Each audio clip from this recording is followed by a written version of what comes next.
Assalamualaikum warahmatullahi wabarakatuh. Dear Peneliti Muda Aceh, you meet me again with Iskandarabdulsamad. Today, we would like to discuss about writing tips for everyday business. Dear Peneliti Muda Aceh, it is important to realize that there are a number of correct ways of writing dates in English. The UK English format, which most of Europe uses, is date, month, and then year, right? So D refers to day, and then M refers to month, and then Y refers to year. So this is in sharp contrast with the US format, which is M, day, and Y, which is month, and then followed by date, and then followed by year.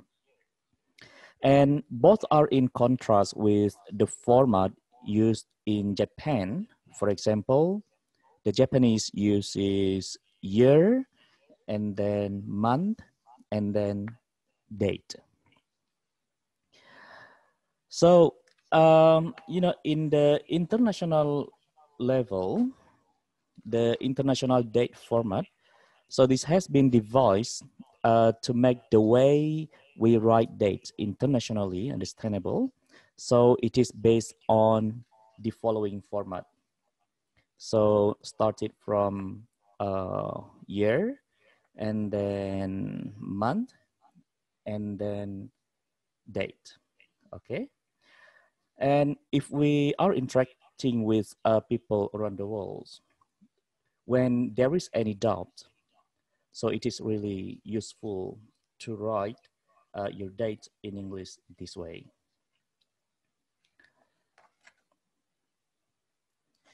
Next is about days of the week and then months of the year. So, in English, if you want to indicate the actual day of the week, you can write either the full word or its abbreviation. So as you could see on the slide, like Monday, for example, so you could abbreviate with month, M-O-N, and then Tuesday with choose, and then Wednesday, W-E-D, and then Thursday with thurs, and then Friday, right, and then Saturday and Sunday. So you could see how we use the abbreviation. And then the second one is the month. For January, we can abbreviate with Jan, like that, and then February, Feb, and then March, April, May, but May is never abbreviated. So we write in a full form. And then June, well, some people use it like G-U-N, but rarely abbreviated. July, the same thing. It is rarely abbreviated, but people abbreviate the word for August, September, October, November, and December. Next slide is some confusions about the use of days and weeks. If you write next Tuesday, people can get confused as whether you are referring to the first Tuesday that follows after the day you wrote this, or whether you mean a Tuesday in another week. So as an example, if you write it on a Monday is next Tuesday, right? So the following day, which is, I would take it to mean, or the Tuesday of the following week.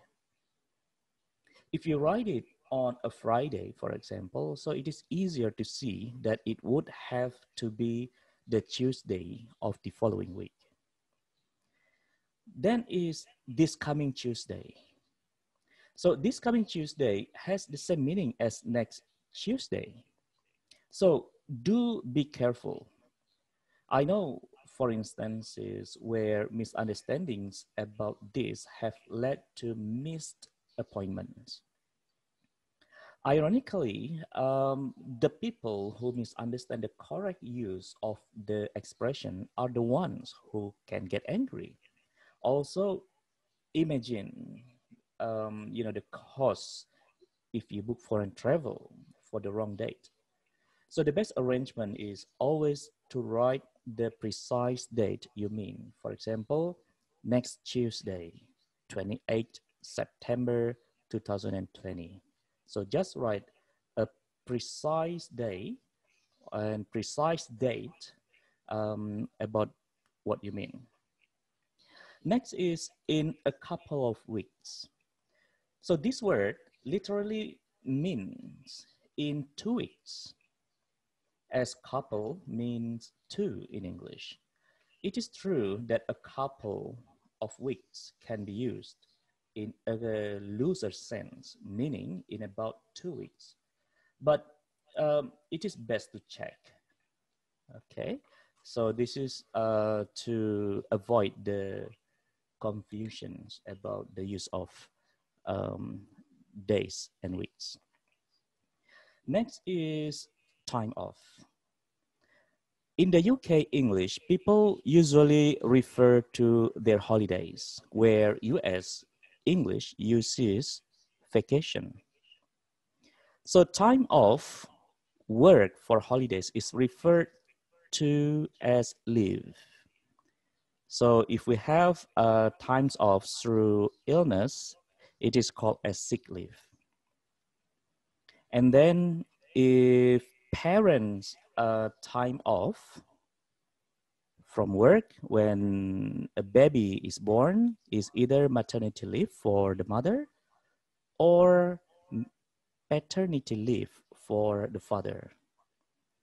And then next is time off work might be paid leave or unpaid leave. So this is really depending on the circumstances. We go on to the next slide is about the use of time. This is a topic that you absolutely must understand how to write correctly in English. Things can go seriously wrong when different nationalities fail to understand that they may have different conventions for writing times. People fail to turn up to meetings at the right time. They miss flights or deadlines. So in short, if a matter is about time bound, it can go wrong. So we better check, right? Well, all these writings on the slide, as you could see on the slide, are right. So all these written versions are correct in English. Yeah, the meeting starts at 9. The meeting starts at 9 a.m. Right? So we could say 9 or 9 a.m. Even in terms of the start of the writing, you could write 9 a.m. or 9 a.m. Okay, and the meeting starts at 9 o'clock in the morning. The meeting starts at 9 in the morning. So both are correct. And English usage includes both the 12-hour clock, morning and afternoon, and the 24-hour clock, especially for timetables. So 9 means 9 o'clock in the morning. 21 means 9 o'clock in the evening. Okay. Okay, now we'll see about numbers. If you are writing numbers in English, also be aware that different nationalities may interpret the numbers differently. Yeah, as you see on the slide, the example is the words billion and trillion. So these two words can have completely different meanings in the UK, Germany, French, and the USA. So one thing that you need to consider to put in mind that you use a comma when you write a number comprising 4 or more digits.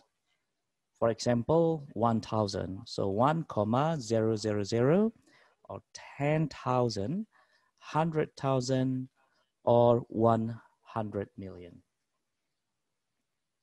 Okay. Now we go on to the next slide is about, okay, let me see, about measurement. Right. So if you are writing globally, do be aware that different countries use different systems. Broadly speaking, these are called metric and imperial. The US largely uses imperial, and the UK and other countries may use a combination. So we just need to know, or perhaps to research, if we are involved in orders that use either system. So let's see the example of the metric system. For the length, we use centimeter, meter, kilometer. So this is the US spelling, meter. While UK or Australian, they use meter. And then weight, gram, kilogram, tons, right? And then for the capacity, milliliter, right, liter, and temperature, mostly we use Celsius. While in other countries, you know, who use the imperial system, for the length, they use inch, foot, yard, mile. And then for the weight, they use ounce, pounds, ton. For the capacity, they use fluid ounce, pint, gallon. And then for the temperature, they use Fahrenheit. That's all our topic of discussion today. I hope it benefits you all. Thank you very much and see you again in the next videos. Wassalamualaikum warahmatullahi wabarakatuh.